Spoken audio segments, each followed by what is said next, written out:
God morgon Bullemor. Ska du få frukost? Frukost Bullemor. Ta den fina läckra maten. Frukost på sängen, varsågod. Vad är det här för någonting? Det är ju lågprismat. Tror du att du äter det här?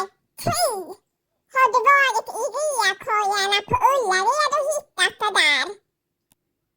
Försök att äta lite nu Bullemor. Det är jättegott. Ge det ett försök. Alltså, det här måste ju bäst före-datumet ha gått ut till 2018. Jag slickar upp såsen, men köttbitarna rör jag inte för det smakar farfars yllekofta som han har haft i garaget i 50 år. Sura sockar. Bort! Men Bullemor. Det luktar ju gammal gympasal